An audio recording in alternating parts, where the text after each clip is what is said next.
ஒரு மகிழ்ச்சியான செய்தி. இதயம் நல்லெண்ணெயின் விலை லிட்டருக்கு ரூபாய் 105 குறைஞ்சிருக்கு.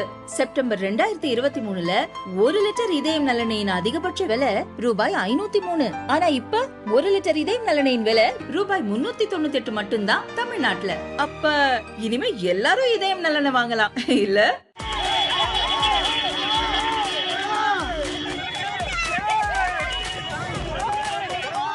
சென்னை அருகே பரந்தூரில் புதிய விமான நிலையத்திற்கு எதிர்ப்பு தெரிவித்து ஆண்டு கணக்கில் போராடி வருபவர்களை சந்திக்க சென்ற தவிக தலைவர் விஜய்க்கு பரந்தூர் மக்கள் உற்சாகமாக வரவேற்றனர்.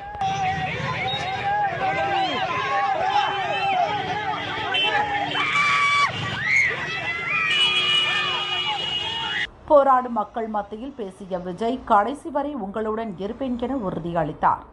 ஒவ்வொரு வருஷமும் இந்த மழை காலத்துல வெள்ளத்துல சென்னை சிட்டி எப்படி தத்தளிச்சுக்கிட்டு இருக்கிறத நம்ம பார்க்கிறோம். இப்ப ரீசன்ட் டைம்ல எடுத்த ஒரு அறிவியல் ஆய்வுல இப்படி ஒவ்வொரு வருஷம் சென்னையில வர ஃப்ளட்டுக்கு காரணமே இங்க இந்த சுற்றுவட்டார பகுதியில் இருக்கிற சதுப்பு நிலங்களை நீர்நிலைகளை அழிச்சது தான் சொல்லுது. இப்படி ஒரு சூழல் இருக்கும்போது 90% ஆஃப் விவசாய நிலங்கள் 90% ஆஃப் நீர்நிலைகளை அழிச்சு இங்க இந்த பரந்தூர் விமான நிலையத்தை கொண்டு வரணும்னு எடுக்கிற அந்த முடிவை எந்த அரசா இருந்தாலும் அது மக்கள் விரோத அரசா தான் இருக்க முடியும். இந்த மண்ணுக்காகவும் மக்களுக்காகவும்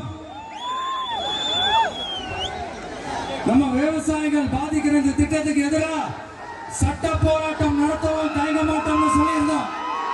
அதே இங்க உங்க முன்னாடி ரொம்ப ஸ்ட்ராங்கா வலியுறுத்துறேன். இந்த பிரச்சனையில நான் உங்களோட உறுதி அளிப்பேன். இன்னொரு முக்கியமான விஷயம், நம்மள ஆண்டுகிட்டு இருக்கிற ஒன்றிய அரசுக்கும் மாநில அரசுக்கும் நான் சொல்லணும்னு நினைக்கிறேன். நான் இங்க வளர்ச்சிக்கு எதிரானவெல்லாம் கிடையாது.